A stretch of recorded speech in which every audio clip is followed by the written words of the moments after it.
हामीले क्रिसमस किन मनाउनु परेको, बडा दिन हामीले बडा दिन किन मनाउनु परेको भन्ने सम्बन्धमा हामी आज विचार गर्छौं। नमनाउँदा के हुन्छ र किन मनाउनु पर्ने र कसरी मनाउनु पर्ने, यसको मूल सन्देश चाहिँ के हो, यो कुरालाई हामी आज गहिरोसँग विचार गर्नेछौं र तपाईहरु प्रार्थनामा बस्दिनु होला। म एउटा यस्तो खण्ड पढ्दैछु जुन खण्ड चाहिँ प्रभु येशू ख्रीष्ट कन्या मरियमको कोखबाट संसारमा आउनुभन्दा 700 देखि 750 वर्ष पहिला लेखिएको, प्रभु येशू ख्रीष्ट संसारमा आउने तयारीमा हुनुहुँदा को अवस्थामा भविष्यवाणीको रूपमा लेखिएको खण्ड चाहिँ म तपाईहरुको निम्ति पढ्दिँदै छु। र पढ्नुभन्दा पहिले यहाँ तपाईहरु सबैको ध्यान खिच्नको लागि एउटा रमाइलो फोटो यो गुगलबाट ल्याएर हालेको छु। अनि यहाँनिर चाहिँ प्रभु येशू ख्रीष्ट गाईको गोठमा हुनुहुन्छ, भर्खरै जन्मिनु भएको, परालको थुप्रो यताउता घाँसहरू, सुक्या घाँसहरू आदि इत्यादि देख्नुहुन्छ। किनभने उहाँ प्रभु येशू ख्रीष्ट संसारमा कन्या मरियमको कोखबाट आउनु हुँदाखेरि कतै ठाउँ नभएर स्वर्ग पृथ्वीका राजा स्वामी परमेश्वर सृष्टिकर्ता भइकन पनि उहाँ चाहिँ गाईको गोठमा जन्मिनु पर्यो। अनि गाईको गोठमा जन्मिनु पर्नको कारण चाहिँ के हो त भनेर भन्नुहुन्छ भने उहाँ संसारका सबै मानिसहरूको निम्ति आउनु भएको हो। धनी मानी विद्वान बुद्धिजीवीहरू र साधु सन्त महन्तहरूको लागि मात्र नभइकन उहाँ दिन दुखी गरिब असहाय विधवा टुरा सबै समाजका गाउँटोलका सम्पूर्ण तहका मानिसहरूको निम्ति उहाँ आउनु भएको हो। त्यसकारणले म एउटा यस्तो खण्ड पढ्दैछु, हजुरहरूलाई भर्खरै मैले जानकारी गराए जस्तै यशायाको 9 अध्यायको खण्डबाट पढ्नेछौँ। त्यसको 2, 3 र 6, 7 पदलाई पढ्नेछौँ समयको बचाउको लागि, र त्यसपछि हामी बिस्तारै अगाडि बढ्दै जानेछौँ। र यो खण्डमा लेखिएका प्रभु येशू ख्रीष्ट संसारमा किन आउनुभयो, कुन कारणले आउनुभयो भन्ने कुरा स्पष्टसँग उहाँ संसारमा आउनुभन्दा 700 देखि 750 वर्ष अगाडि लेखिएको, उहाँको शारीरिक आगमनको सम्बन्धमा लेखिएको कुरालाई हामीहरू विचार गर्नेछौँ। पहिला त्यसकारणले यो खण्डलाई पढौँ र त्यसपछि हामी प्रार्थना गरेर अगाडि बढ्नेछौँ। अन्धकारमा हिँड्ने मानिसहरूले एउटा ठुलो ज्योति देखेका छन्।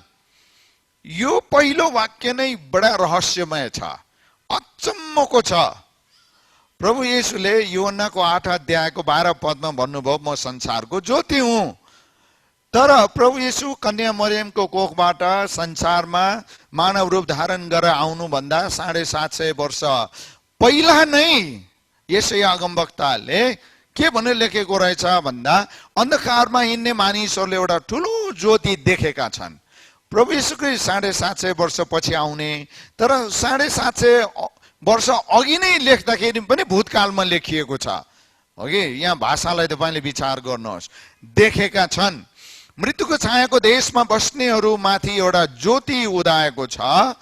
तपाईले त्यस जातिको वृद्धि गराउनु भएको छ र तपाईले तिनीहरूको आनन्द बढाउनु भएको छ। कठनीको बेलामा मानिसहरू रमाए झैं तिनीहरू तपाईको सामुन्ने रमाउने छन् र लुटका माल बाँड्दा मानिसहरू खुसी भए झैं तिनीहरू खुसी हुन्छन् भनेर यहाँ यसरी लेखिएको छ।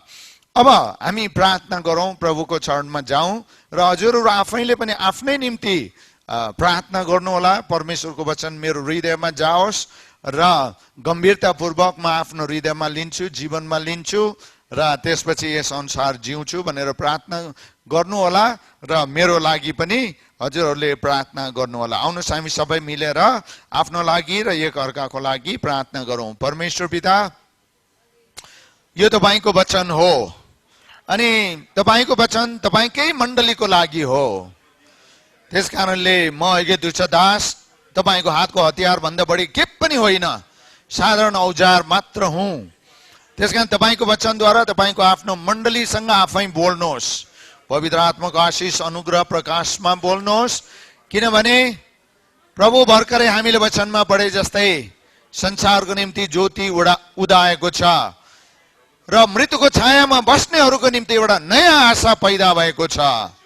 अनि यो तपाईको वचन हो र तपाईको वचन शारीरिक रूपमै पूरा भएको हामीले देख्छौं। त्यसकारणले तपाई प्रभुको अनुग्रह कृपा र प्रकाश माग्दै यो बिन्ती प्रार्थना चढाउँछौं यीशु प्रभुको नाउँमा, आमेन। अब हामी एक एक गर्दै यहाँनिर कुरा हेर्दै अगाडि बढ्ने छौं। क्रिसमस संसारका अरू विभिन्न चाडपर्वहरू जस्तै एउटा चाडपर्व होइन। त्यसकारणले हामी खाने पिउनेमा जोड दिँदैनौं। अब झन् यसपालि त अघि नै हाम्रो डिकन भाइबाट अनाउन्स भइसक्यो। अब यसपालको क्रिसमस चाहिँ विगत सालहरूको क्रिसमस भन्दा अलिकति फरक हुन्छ यो परिस्थितिको कारणले पनि भन्ने कुराको जानकारी पाइसक्नुभयो। तर हामी परमेश्वरको वचनले क्रिसमस अथवा बडादिनको सम्बन्धमा जे शिक्षा दिएको छ त्यसलाई ठिकसँग बुझ्ने छौं र सोही अनुसार हामी जिएर सेवा गर्ने छौं। त्यो चाहिँ मूल कुरा हो। अब यहाँनिर तपाईले सुरुमा पहिलो दुई वाक्यमा संसारै परिवर्तन गर्ने कुराहरू लेखिएका छन्। संसारै परिवर्तन गरेका कुराहरू लेखिएका छन्। पहिलो वाक्यमा तपाई के पाउनुहुन्छ? अन्धकारमा हिँड्ने मानिसहरूले एउटा ठूलो ज्योति। अनि दोस्रो वाक्यमा के देख्नुहुन्छ? मृत्युको छायाको देशमा बस्ने मानिसहरूमाथि एउटा ज्योति उदाएको छ। एउटा ठूलो ज्योति देखेका छन्, एउटा ज्योति उदाएको छ। अनि यहाँनिर तपाई अचम्म मान्नुहुन्छ, यहाँ दुईवटा असाध्य अन्तर सम्बन्धित कुराहरू लेखिएका छन्। बडा ध्यान दिएर सुन्नुहोस्। क्रिसमस भनेको के हो? पहिलो कुरा, अन्धकारमा हिँड्ने मानिसहरूको उद्धारको लागि हो। उनीहरूलाई अँध्यारोबाट उज्यालोमा ल्याउनको लागि प्रभु येशू ख्रीष्ट संसारमा आउनु भएको हो। अनि दोस्रो चाहिँ मृत्युको छायाको देशमा बस्नेहरूमाथि। मृत्युको छाया भनेको के हो भने मृत्युबाट कोही पनि उम्कन सक्दैनन्। मृत्युबाट कोही पनि उम्कन सक्दैनन्। कोही मानिस एकचोटि जन्मेर दुईचोटि मर्छन्, कोही मानिस दुईचोटि जन्मेर एकचोटि मर्छन्। अनि यही कुराको रहस्य यहाँनिर प्रकाशित गरिएको छ। अनि अर्को कुरा तपाईले यहाँनिर के अचम्मको कुरा देख्नुहुन्छ भने यो ज्योतिको अगाडि एउटा भन्ने शब्द प्रयोग भएको छ। एउटा भन्ने, दुईटा ज्योतिको कुरा गरेको छैन। 10 वटा 20 वटा 33 करोड ज्योतिको कुरा गरिएको छैन। एउटा ज्योतिको कुरा गरिएको छ। अनि यो स्वयं आफै परमेश्वरको वचन कति शक्तिशाली र रहस्यमय छ भन्ने कुरा यहाँनिर स्पष्ट रूपमा हामी देख्छौं। अनि हामी खुसी हुनुपर्ने कुरा के हो त? हामीले परमेश्वरलाई धन्यवाद दिनुपर्ने कुरा के हो त? अनि क्रिसमसको मूल सन्देश अनुसार हामी नहुने कुरा के हो त भन्दाखेरि अब मृत्युको देशमा बस्नेहरू अब सधैँ मृत्युको देशमा बसिरहन पर्दैन। सधैँ मृत्युको छायामा बाँच्न बाध्यहरू अब मृत्युको छायामा बाँच्न बाध्य छैनन्। तर एउटा ज्योति जो संसारमा प्रकट हुनुभयो, एउटा ज्योति, बुझ्नुहोस्, 2 वटा 4 वटा 10 वटा दर्जन होइन, एउटा मात्रै जीवित सच्चा साँचो परमेश्वर जसले सब कुराको सृष्टि गर्नुभयो र सबै जीवित प्राणीहरूलाई प्राणात्मा शरीर दिनुभयो र त्यसमध्ये पनि मानिसलाई आफ्नै स्वरूपमा बनाउनु भयो। उहाँमा विश्वास गर्नेहरूले जीवन र ज्योति पाउँछन्। अनि मृत्युको छायाबाट सधैँको लागि उनीहरूले छुटकारा पाउँछन्। अनि यसैको लागि प्रभु येशू ख्रीष्ट संसारमा आउनुभयो। अनि तपाईँ हामीले बुझ्नुपर्ने अर्को एउटा कुरा के छ भनेदेखि प्रभु येशू ख्रीष्ट संसारमा कुनै पनि नयाँ धर्म सुरु गर्न आउनु भएको होइन। तपाईहरू धेरैले बाइबल पढ्नु भएको होला, धेरै पढ्नेले त राम्ररी बुझ्नु भएको होला। थोरै पढ्नेहरूसँग पनि यो कमन सेन्स हुन पर्छ कि बाइबलमा कहीँ पनि प्रभु येशू म क्रिस्चियन धर्म सुरु गर्न आएको भनेर लेखिएको छैन। त्यसकारण उहाँ धर्म सुरु गर्न आउनु भएको होइन, रीतिथिति सुरु गर्न आउनु भएको होइन, संस्कार सुरु गर्न आउनु भएको होइन, मृत्युको छायामा परेकाहरूलाई उद्धार गर्न आउनु भएको हो। अनि क्रिसमस चाहिँ यही नै हो। अन्धकार मुनि बसेकाहरूलाई ज्योति दिनको निम्ति उहाँ संसारमा आउनु भएको हो। अनि यहाँनिर चारवटा कुरा यस्ता खालका कुराहरू लेखिएका छन्, बडो ध्यानसँग सुन्नुहोस्। अन्धकारमा हिँड्ने मानिसहरू र मृत्युको छायामा बस्ने मानिसहरूको निम्ति प्रभु येशू ख्रीष्टको शारीरिक आगमन, संसारमा जुन आगमन भयो त्यसको कारणले के भयो त? के भयो त? हेर्नुहोस्, उहाँको संसारमा शरीरमा भएको आगमनले मृत्युको छायामा र अन्धकारमा हिँड्ने मानिसहरूको निम्ति के भयो त भन्दा तपाईले यहाँनिर देख्नुहुन्छ, अचम्मको कुरा, त्यस जातिको वृद्धि गराउनु भएको छ। तपाईले यहाँनिर अघि न हेर्नुभयो भनेदेखि लेखिएको छ, हेर्नुहोस् त यहाँ, तपाईले त्यस जातिको वृद्धि गराउनु भएको छ। यो कुन चाहिँ जाति हो जो कहिले पनि घट्दैन भने येशू ख्रीष्ट प्रभुमा विश्वास गरेर उद्धार मुक्ति पाएका मानिसहरू चाहिँ कहिले पनि संसारमा घट्ने छैनन्, बढ्दै जानेछन्, बढ्दै जानेछन्। किनभने यो परमेश्वरको घोषणा हो। परमेश्वरको घोषणाको विरुद्धमा संसारमा कोही पनि शक्ति जान सक्दैन, गए पनि त्यो असफल हुन्छ।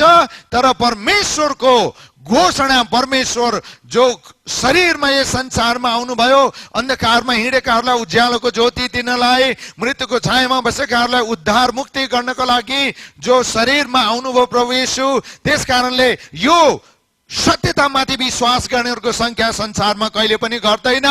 हालेलुया भन्नुहोस्।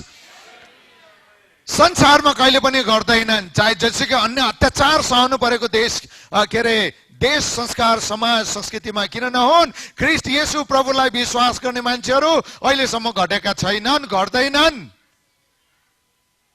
यो परमेश्वरको वचन हो प्रियहरू, यो पूरा भएरै छोड्छ। किन? यो परमेश्वरको योजना हो। अर्को कुरा, अनि यो अर्को कुरा यहाँनिर दोस्रो के लेखिएको छ भने तिनीहरूका आनन्द बढाउनु भएको छ।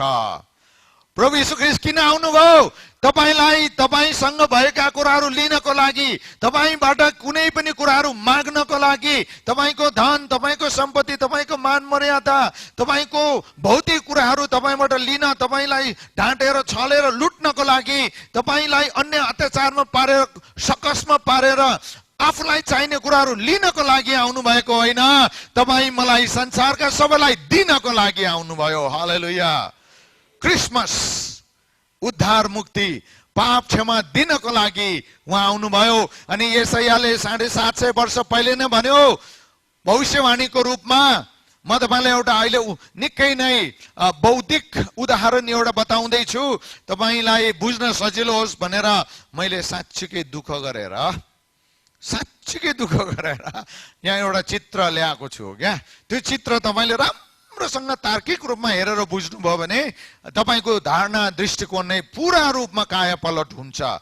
अनि यहाँनिर प्रभु येशू ख्रीष्ट जीवन दिन आउनुभयो, प्रेम दिन आउनुभयो। जीवन नभएकाहरू येशूमा आउनु पर्यो। संसारमा मानिस भएर जन्मेर बाँचेर जिएर पनि प्रेमको अनुभव गर्न नपाएका, निराशै निराश, पिरै पिर, चिन्तै चिन्ता, दबावै दबावमा, पिरै पिरमा आँखामा आँसु नै आँसु, मुटुमा गाँठोमा गाँठो पारेर जिउन बाध्य भएकाहरू येशू प्रभुमा आएपछि प्रेमको अनुभव गर्न पाउँछन्, किनभने उहाँ प्रेम दिन आउनुभयो। त्यसकारण तपाईसँग लिने कहाँ जाने कि तपाईलाई दिने कहाँ जाने तपाईको निर्णय हो। अनि उहाँले आनन्द दिनको लागि उहाँ आउनुभयो। मानिससँग सम्पत्ति छ, मान मर्यादा, प्रतिष्ठा छ, तर आनन्द र प्रेमको अनुभव गर्न सकेका छैनन् भने मानिस भएर जन्मेर जिएको व्यर्थै जान्छ। त्यसकारणले उहाँले प्रेम दिन आउनुभयो, आनन्द दिन आउनुभयो, शान्ति दिन आउनुभयो।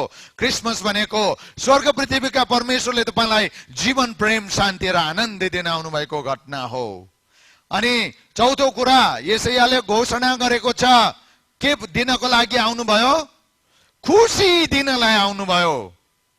क्रिस्चियनहरू मात्रै, येशू प्रभुलाई विश्वास गर्ने मानिसहरू मात्रै संसारमा यस्ता मान्छेहरू हुन् जो दुःखमा, पीरमा, अशान्तिमा, अन्यायमा, अत्याचारमा पनि येशू प्रभुमा खुसी हुन सक्छन्, परमेश्वरमा खुसी भएर जिउन सक्छन्। अरु यस्तो कालको मान्छे कोही पनि यो संसारमा छैन, कोही पनि छैन, हुन सक्दैन, सम्भव पनि छैन।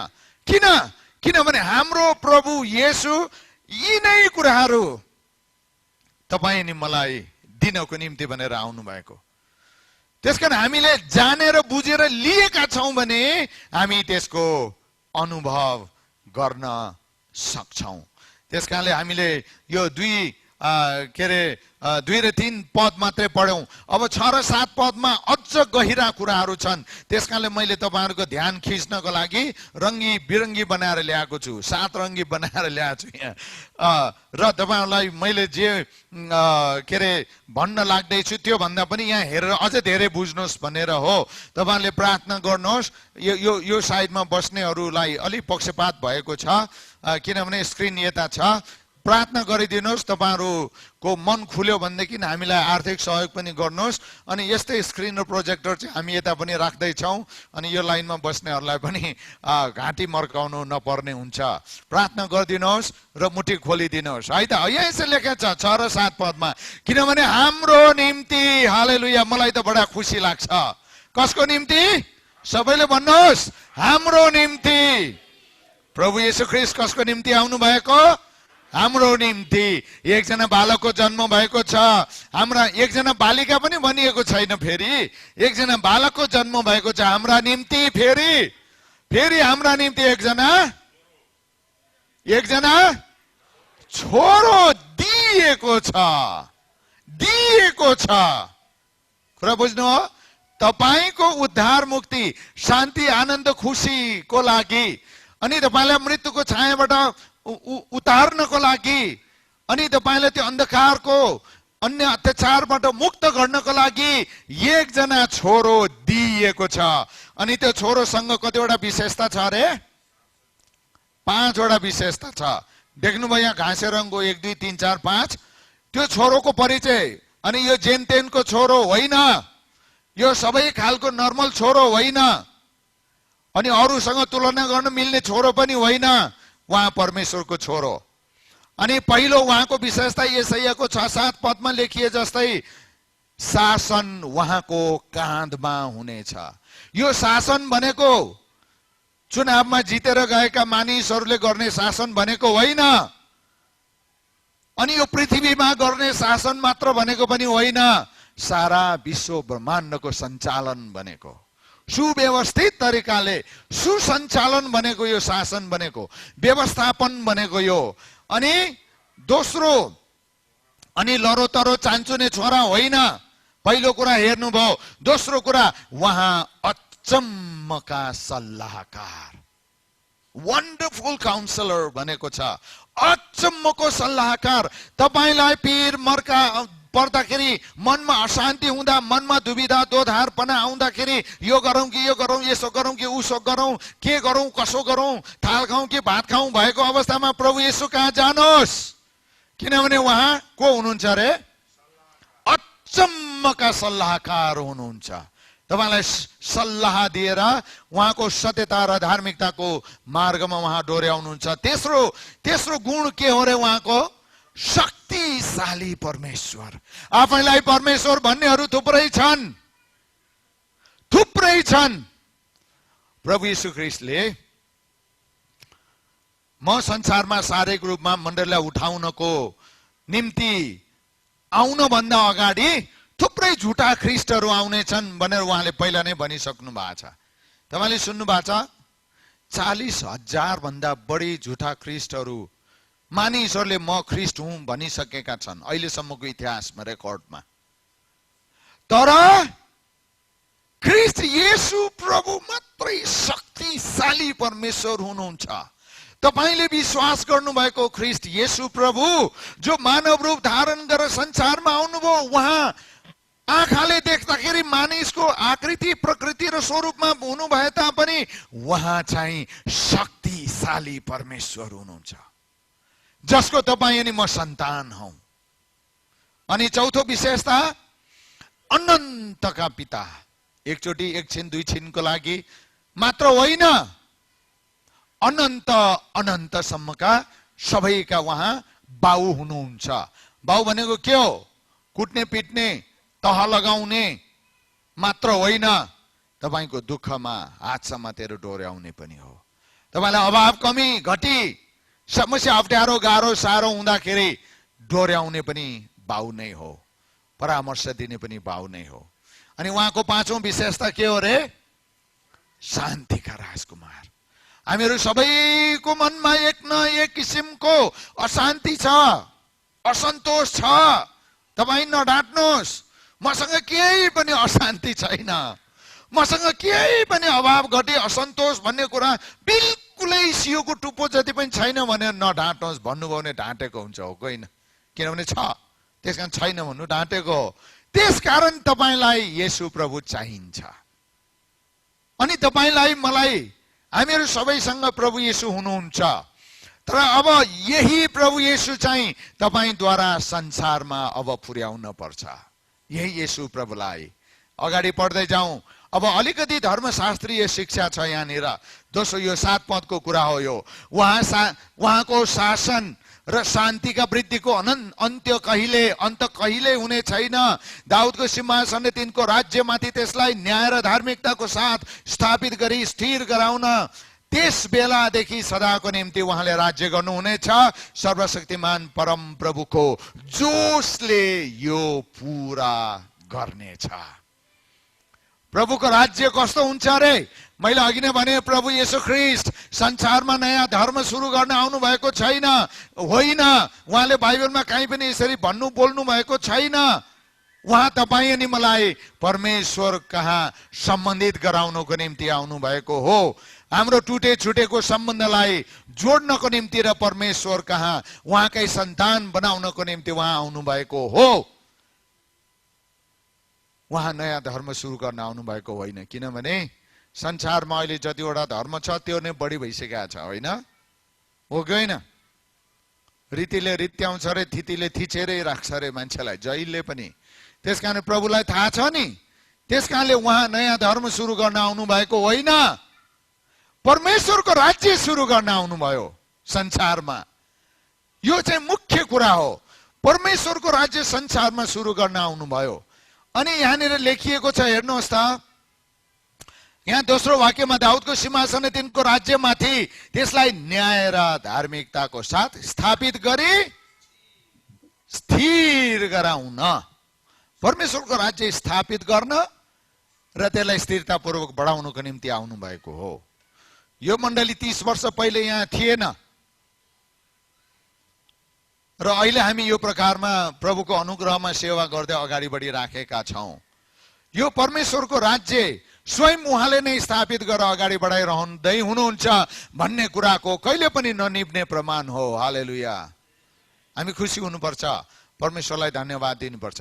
अब परमेश्वरको राज्य जो प्रभु येशू ख्रीष्ट मानव देह धारण गरेर संसारमा आउनुभयो, उहाँले उहाँको राज्य सुरु गर्न आउनुभयो र मण्डली उहाँको राज्यको एउटा खण्ड हो, एउटा अविभाज्य अङ्ग हो, एउटा युनिट एकाइ हो भने त्यसको विशेषता चाहिँ के हुनुपर्ने? परमेश्वरको राज्यको विशेषता के हुनुपर्ने? येशू प्रभुले सुरु गर्नु भएको राज्यमा हुनुपर्ने विशेषता के हो भन्दा के हो? न्याय र धार्मिकता हुन पर्छ। देख्नुभयो?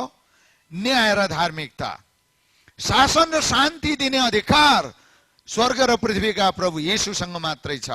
संसारमा जे छन्, योहन्नाको सुसमाचारको 1 अध्याय पढ्नुहोस्। जे जति हुन आए ती सबै कुरा उहाँबाट हुन आए, हुन आएका कुनै पनि कुरा उहाँ बिना हुन आएन भनेर लेखिएको छ।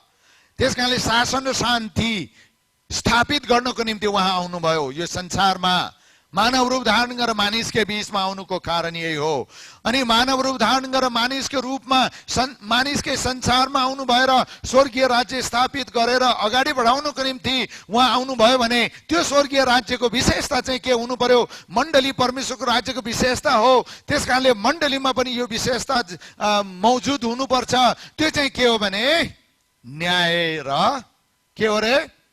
धार्मिकता हो।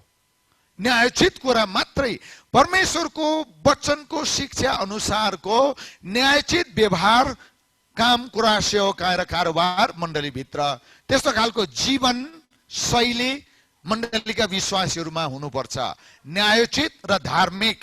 धार्मिक भनेको परमेश्वरले तपाईलाई चेक जाँच गर्नु हुँदाखेरि तपाईको हृदय व्यवहार, स्वास्थ्य, शरीर, मन, परिवारलाई उहाँले जाँच गर्नु हुँदाखेरि सजाय दिनुपर्ने कुनै पनि कारण नभेटिनु चाहिँ धार्मिक हुनु हो। अनि यस्तो खालको राज्य सुरु गर्नको निम्ति उहाँ संसारमा आउनु भएको हो। अब तपाईँ छक्क पर्नुहुन्छ, यो कहाँ छ, कसरी हुन्छ? यो यही छ, यो अहिले यही छ। कुरा बुझ्नु, ध्यान दिएर सुन्नुहोस्, यो अहिले यही छ। परमेश्वरको राज्य अहिले यही छ, राइट हियर राइट नाउ।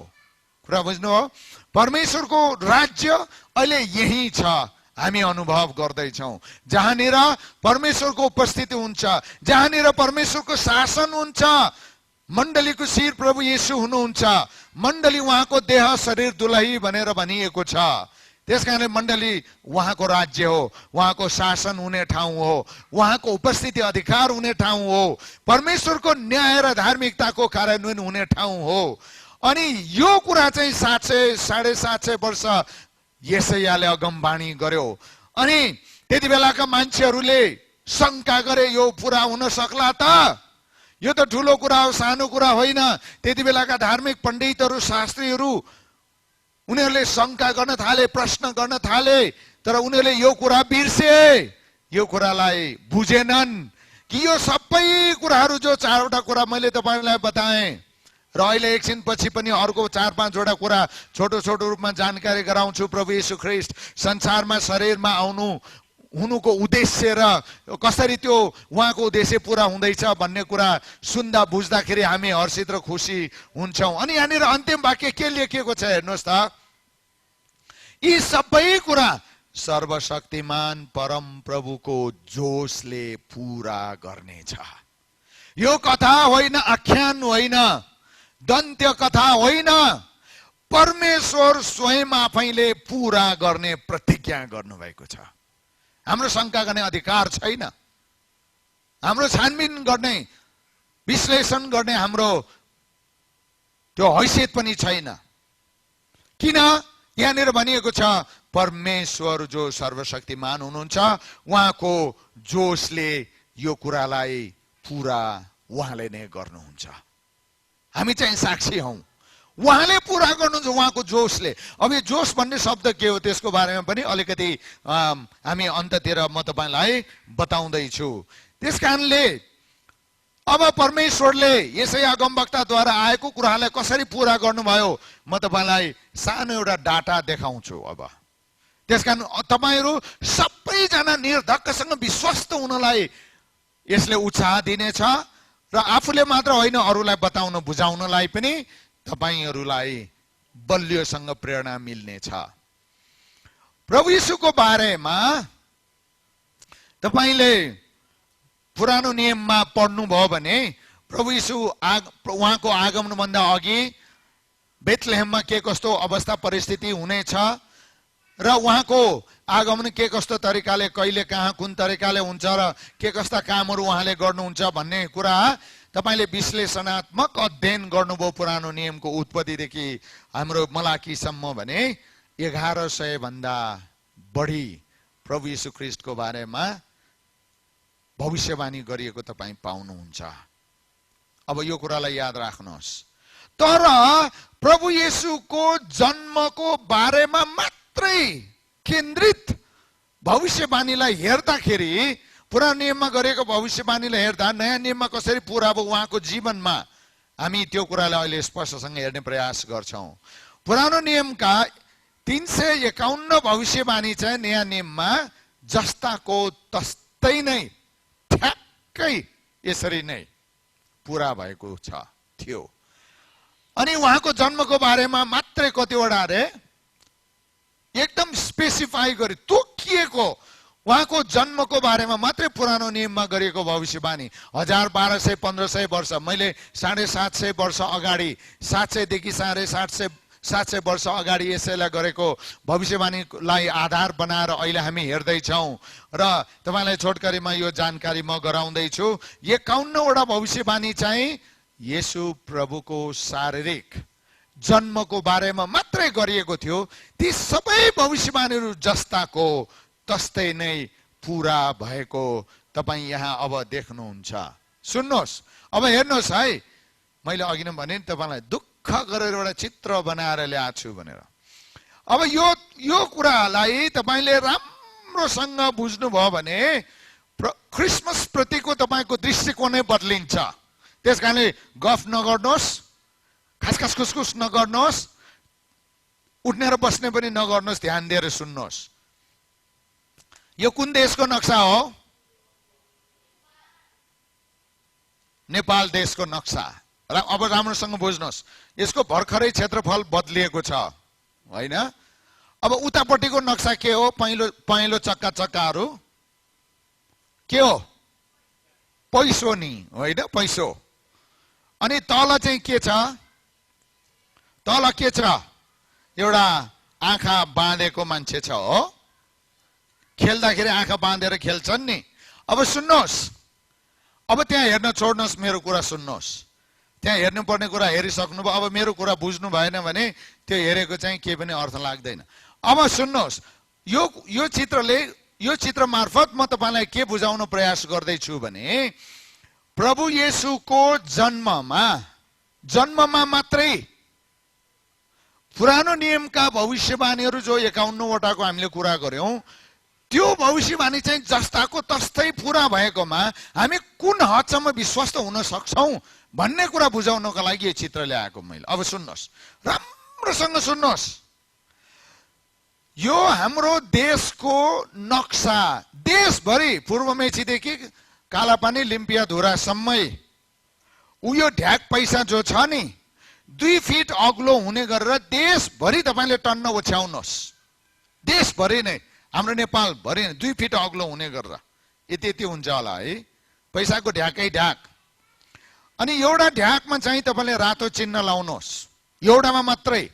देशभरि 2 फिट पैसा जम्मा थुपार्ने।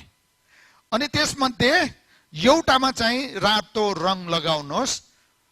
अनि यो देशलाई बेसरी हल्लाइदिनुहोस्। केटाकेटीले हाम्रो यो के अरे चिठामा कागजको टुक्रा निकाले जस्तै अब यो सबै पैसालाई हल्लाइदिनुहोस्, नेपाललाई हल्लाइदिनुहोस्। अब त्यो रातो चिन्ह लागेको कतिवटा छ अरे? एउटा मात्रै छ। अब यो रातो ढ्याक देशभरि चाहिँ खरबौं खरबवटा हुन्छ हैन त भने। अनि एकजना मान्छेको आँखामा पट्टी लगाइदिनुहोस्।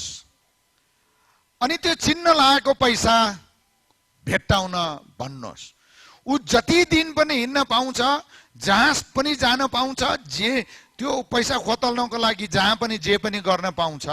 अब तपाईलाई मेरो प्रश्न, उलाई तपाईले 51 चोटी निकाल पैसा यो चाहिँ होला भनेर रातो चिन्ह लगाएको पैसा 51 चोटी निकाल्न लाउनु भयो भने त्यो चिन्ह लागेको पैसा उले 51 चोटीमा त्यो चिन्ह लागेकै पैसा भेट्न कति सम्भावना होला? बुझ्नुभयो? यो खेल हो। यो खेल हो। कति सम्भावना होला? 10 मा, यो म्याथमेटिक्स पढ्नेहरूलाई राम्रो थाहा छ, मलाई पनि त्यति साह्रो थाहा छैन, त्यति बुझ्न गाह्रो छ मलाई पनि। 10 को पछाडि 170 वटा शून्य राख्दा कति हुन्छ के भन्ने त्यसलाई? अब 10 को पछाडि 170 वटा शून्य राख्ने, 10 मा एउटा त छँदैछ, त्यतिमा अब त्यो के भन्ने थाहा छैन।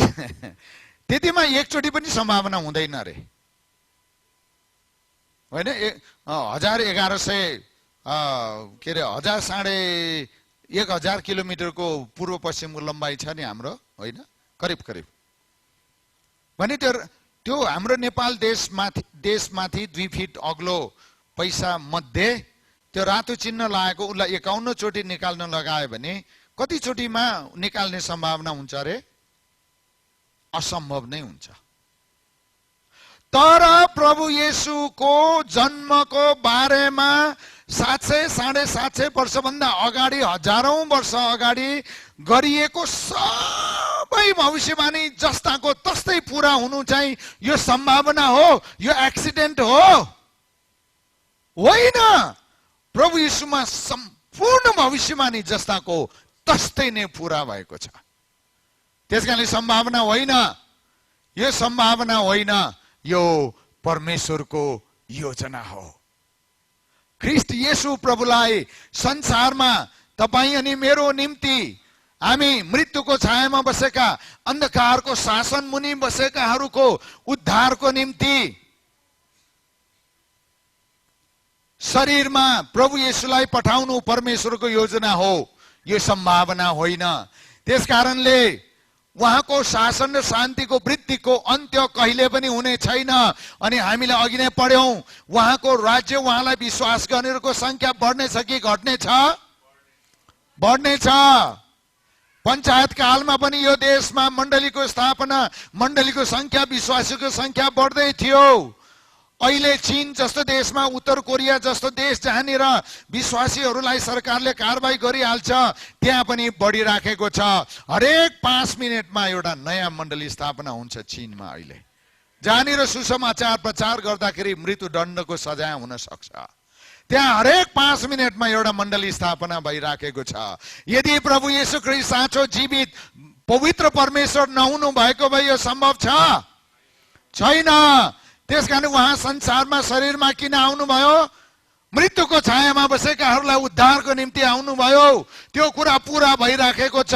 उहाँले संसारमा आफ्नो राज्य स्थापित गरेर बढाउनु हुनेछ भनेर येसायाले भन्यो, त्यो कुरा अहिले पूरा भइराखेको छ। हामी सबै त्यसका साक्षी हौं। हालेलुया। हामी सबै त्यसका ज्वलन्त जीवन्त साक्षी हौं। हामी कति खुसी हुनुपर्छ। त्यस्तो चाहिँ प्रभुको आराधना गर्ने मान्छेहरू, त्यस्तो चाहिँ प्रभुको नाउँमा जिउन सौभाग्य पाएका मानिसहरू, त्यस्तो चाहिँ प्रभुको साक्षी भएर जिउने अवसर पाएकाहरू, जुन हृदय र जीवनमा। अनि यहाँनिर शासनको कुरा गरिएको छ। अनि यो शासन चाहिँ त्यसको बारेमा अलिकति तपाईलाई सचेत मात्रै गराउन खोज्या। यो शासन भन्नाले राजनीतिक कुरा होइन, सरकारले गर्ने शासनको जस्तो कुरा यो गरे होइन। यो शासन भनेको प्रभु येशू ख्रीष्टको शासन, परमेश्वरको शासन। तपाईले राम्रोसँग स्पष्ट रूपमा बुझ्नुहोस्, यो राजनैतिक शासन होइन, यो आत्मिक शासन र विश्वास गर्ने हरेकको हृदयमा आउने शासन हो। त्यसकारणले यहाँनिर यूहन्नाको 18 अध्यायको 36 र 37 मा प्रभु येशूले आफ्नो जीवनको अन्तिम घडीमा पिलातससँग दोहोरो कुराकानी भइराखेको अवस्थामा संसारमा उहाँ आत्मिक शासन सुरु गर्न आउनु भएको कुराको उद्घोष यसरी गर्नुभयो। सुन्नुहोस्, पढ्नुहोस्, यहाँनिर हेर्नुहोस्। येशूले जवाफ दिनुभयो, मेरो राज्य यस संसारको होइन। मेरो राज्य, प्रभु येशूले भन्नुभयो, राजनीतिक राज्य होइन, भौगोलिक राज्य पनि होइन। मेरो राज्य मानिसको हृदयमा आउने राज्य हो, मानिसको हृदयमा आउनु पर्ने राज्य हो। मेरो राज्य संसारको हुँदो हो त मेरा सेवकहरू मेरो निम्ति लड्ने थिए र म यहुदीहरूका हातमा पर्ने थिइन। तर मेरो राज्य संसारको होइन, यो संसारको होइन, हृदयको हो, हृदयको हो। पिलातसले उहाँलाई सोधे, के तिमी उसो भए राजा नै हौ त? राज्यको कुरा गर्दा त राजा हुनुपर्ने भयो। त्यसकारणले प्रभुको जवाफ यस्तो थियो, म राजा हुँ भने तपाईँ नै भन्नुहुन्छ। उहाँले इन्कार गर्नु भएन। देख्नुभयो घुमाउरो भाषामा, म राजा हुँ भनेर त मैले भन्नै परेन, तपाईँले नै भन्नुभयो, हो कि होइन? हो, यो भनाइको तात्पर्य यही हो। म राजा हुँ भने मैले भनिरहनै पर्ने, तपाईँले नै के अरे अधिकारीले नै, पिलातस भनेको त ठुलो अधिकारी हो नि त इस्रायलको त्यति बेला, यहुदीहरूको होइन। र उसैले घोषणा गरिदियो येशू राजा हो भनेर। अनि यसैको निम्ति म जन्मेको हुँ। संसारमा राजनीतिक भौगोलिक राज्य होइन, आत्मिक राज्य सुरु गर्नको निम्ति म जन्मेको हुँ। प्रभु येशू ख्रीष्ट संसारमा कन्या मरियमको कोखबाट शरीरमा आउनुको उद्देश्य यही हो। संसारमा आत्मिक राज्य, ईश्वरीय राज्य, परमेश्वरको राज्य सुरु गर्नको निम्ति उहाँ आउनु भएको हो। यसैको निम्ति सत्यको गवाही दिन म यस संसारमा आएको हुँ। प्रत्येक जो सत्यको पक्षमा छ त्यसले के गर्छ? मेरो स्वर सुन्छ। संसारका मान्छेहरू जो सत्यको पक्षमा छ उनीहरूले मात्रै प्रभु येशू ख्रीष्टको स्वर सुन्छन्। यूहन्नाको सुसमाचारको 10 अध्यायमा पनि तपाईले पढ्नुहोस्, 37, 38, 30 पद 29 देखि अझ मुनतिर पढ्नुहोस्। उहाँको स्वर सुन्नेहरू चाहिँ सत्यको पक्षमा हुन्छन्। अनि यो सत्यको पक्षमा भने के भनिएको? प्रभु येशूले भन्नुभयो, बाटो, सत्य र जीवन म हुँ। त्यसकारण उहाँको पक्षमा हुन्छन् भनिएको हो। उहाँको पक्षमा हुन्छन् भनिएको हो। त्यसकारणले गर्दाखेरि 7 पदलाई अब हामी एकचोटि पढौं। दाउदको सिंहासन र तिनको राज्यमाथि त्यसलाई न्याय र धार्मिकताको साथ स्थापित गरी स्थिर गराउन त्यस बेलादेखि सदाको निम्ति उहाँले राज्य गर्नुहुनेछ। सर्वशक्तिमान परम प्रभुको जोशले त्यो पूरा गर्नेछ। त्यस बेलादेखि, अब यहाँनिर बडा अर्थपूर्ण शब्द छ, राम्रोसँग सुन्नुहोस्। त्यस बेलादेखि सदाको निम्ति उहाँले राज्य गर्नुहुनेछ। त्यस बेलादेखि प्रभु येशू ख्रीष्ट कन्या मरियमको कोखबाट यस संसारमा आउनु भएको बेलादेखि संसारको अन्त नहुन्जेलसम्म उहाँले राज्य गरि नै रहनुहुनेछ, राज्य गरि नै रहनुहुनेछ, गरि नै रहनुहुनेछ। अनि हामीले अघि नै पढ्यौं, उहाँको राज्य चाहिँ अनन्तको राज्य हो। येशू प्रभु संसारमा परमेश्वरको राज्य स्थापित गरिकन त्यसलाई स्थिर गराएर बढाउनको निम्ति आउनु भएको हो। त्यसकारणले अघि नै मैले भनिसकेँ, यो राज्यको मुख्य विशेषता चाहिँ न्याय र धार्मिकता नै हो भनेर। अब यो 1 पददेखि 7 पदसम्म 20 मा नपढिकन मैले 1, 2, 3 र 6, 7, 2, 3, 6, 7 पढ्यौं। अब 1 देखि 7 पदसम्म 7 पटकसम्म अब हामी सक्न लाग्दैछौँ।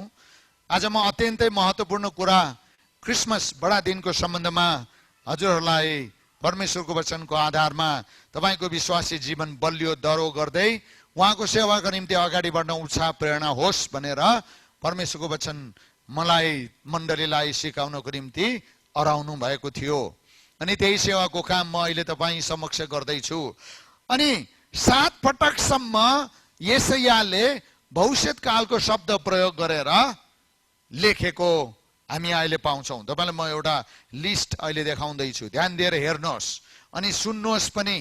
अनि त्यो 7 वटा कुरा सबै पुरा भइसक्यो। हालेलुया। त्यो 7 वटा कुरा सबै पुरा भइसक्यो। त्यसकारणले प्रभु येशू ख्रीष्ट मात्र एउटा छोरो सुन्नुभयो, अघि नै हामीले पढ्यौं, उहाँ मात्र साँचो सच्चा जीवी स्वर्ग पृथ्वीका आदिदेखि अनादिसम्मका परमेश्वर हुनुहुन्छ। तपाईले पहिलो पदमा हेर्नुभयो भनेदेखि गालीलाई सबैले हेप्थे भनेर, अनि त्यति बेला गालीलाई सम्मान हुनेछ भने त्यहाँ 1 पदमा लेखिएको छ। किनभने गालीलाई रोमीहरूले र यहुदीहरूले पनि होच्याएर हेपेर कुरा गर्थे। के गालीलबाट पनि असल कुरा आउँछ र? त्यो खालको कुरा गर्थे त्यति बेलाका मानिसहरू। त्यति बेलाको कल्चरै त्यस्तो थियो। तर गालीलबाट नै स्वर्ग पृथ्वीका परमेश्वर, संसारका मुक्तिदाता, अँध्यारो मुनि रहेकाहरूलाई उद्धार गर्न, ज्योतिमा ल्याउन, मृत्युको छायामा बसेकाहरूलाई उद्धार मुक्ति दिन गालीलबाटै आउनुभयो। पुरा भयो कि भएन? पुरा भयो। प्रभुको स्तुति होस्।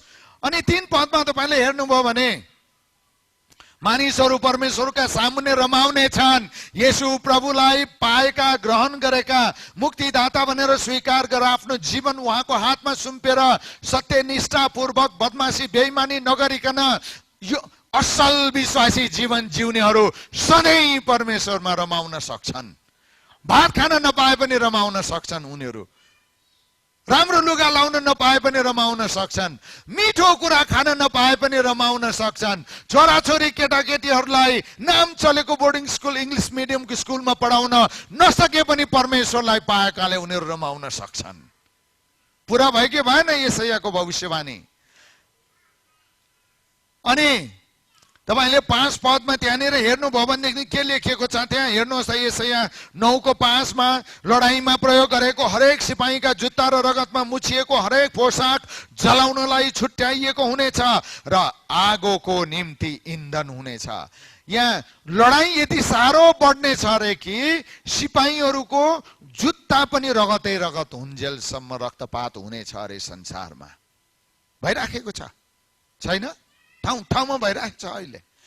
सिपाहीहरू आर्मीको लडाईँको मैदानमा जाने आर्मीहरूको लुगा रगत पक्ष हुनेछन् अरे। हुन त अहिले विभिन्न खालका जैविक हात हतियारको कुरा, न्युक्लियर वेपन्सको कुराहरू छ, यस्तोमा यस्तो नहोला, तर यो वास्तविक कुरा हो। लडाईँ यति साह्रो बढ्दै जानेछ अनि धेरै नै बढ्दै जानेछ। तर संसारमा शारीरिक रूपमा प्रभु यीशु आइसक्नु भएपछि लडाईँको संख्या घट्दै जानेछ र मुक्तिदाता प्रभु यीशु जो कन्या मरियमको कोखबाट आउनुभयो उहाँलाई ग्रहण गर्नेहरूको मनको लडाईँ सधैँको लागि अन्त हुन्छ। जब मनको लडाईँ अन्त हुन्छ अनि देश र देश, समाज र समाज एक अर्का विरुद्ध, परिवार परिवार विरुद्ध परिवार भित्र हुने लडाईँ पनि अन्त हुन्छ अनि शासन उहाँको काँधमा हुनेछ। स्वर्ग पृथ्वी उहाँले नै सुसञ्चालन गर्नुहुनेछ। अनि 6 पदमै उहाँ अचम्मका सल्लाहकार, शक्तिशाली परमेश्वर, अनन्तका पिता, शान्तिका राजकुमार कहलाइने हुनेछ।